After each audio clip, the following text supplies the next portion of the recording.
This pilot had a canine companion in the cockpit, but he was actually on a vital rescue mission.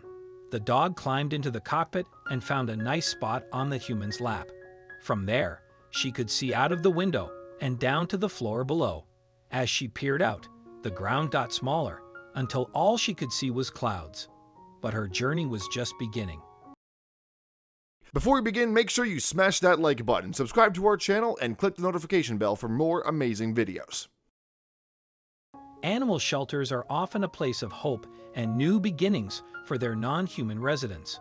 All too often, though, the truth is quite the opposite. While shelters do save strays from a life on the streets, sometimes the dogs can end up paying the ultimate price. That's because there are places in the US where animal shelters are both overcrowded and underfunded. They can't cope with the influx of abused and abandoned pets. It becomes even more of an issue if the shelter has a congestion failsafe.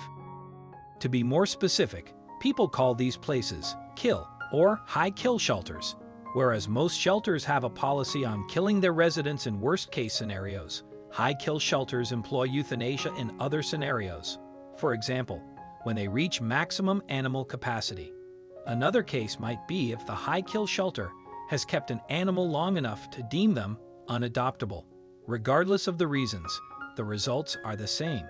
Rescuers pulled animals from the streets only for them to die because of overcrowding. Furthermore, the numbers of animals killed by euthanasia are huge. The Daily Mail reports that 4 million domestic animals in the US are euthanized annually. But fortunately, hope's not lost for the residents straddling the pet version of death row. There are several charities working to take animals out of high-kill shelters and into less crowded ones. On the other hand, doing so presents its own set of problems.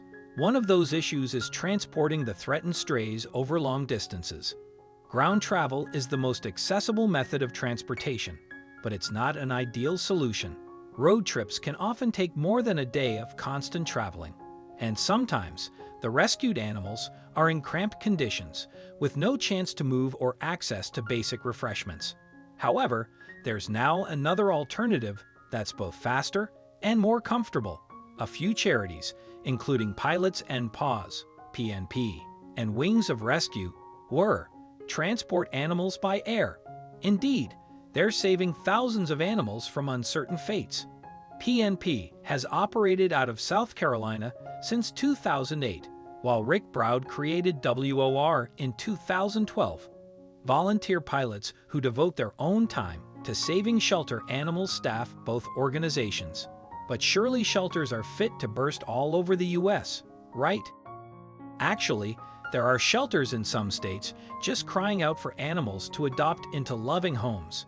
These flight-of-life charities have made it their goal to take cats and dogs off death row and into desirable and uncrowded, no-kill shelters.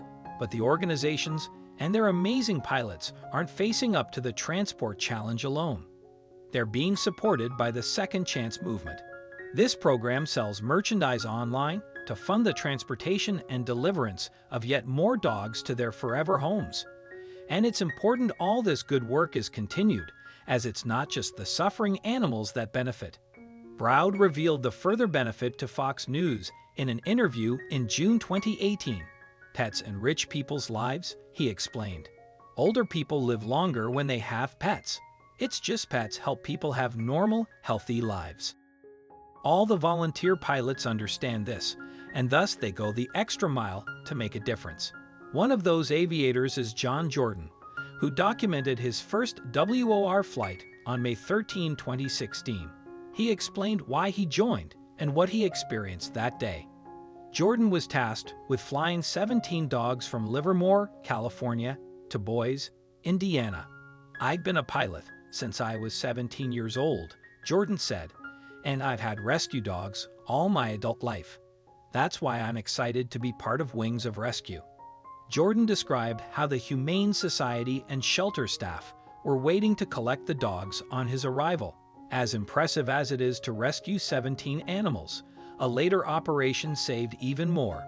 Browd revealed just how many on a YouTube video from March 2017. In the footage, Browd tells the camera how the pilots are actually partway through their rescue. He said, "This is our 5th flight today from Memphis, Tennessee. We're going today to Seattle, Washington. We're carrying 55 kittens and 85 dogs, a total of 140 pets. That's a staggering number, but it's only a fraction of the pets that WOR have actually saved. That's going to bring it over to 770 pets that we've transferred on 5 different transports," Browd said. The rescue operation required 8 different planes to execute. "Wings of Rescue are really pleased to fly," Browd continued. But he also explained how it's only treating a symptom of stray animal overpopulation, not the cause. "We're the Band-Aid. We're taking the excess inventory that would otherwise be exposed very unpleasantly to safety." The animal rescuer concluded on how spaying and neutering needs to be taken more seriously. The Memphis area, and throughout the country, specifically in the South, has to pass some responsible pet ownership bills, Browd said. And that means spay-neuter. Let's just hope dog owners around the U.S. listen to what this amazing pet rescuer has to say.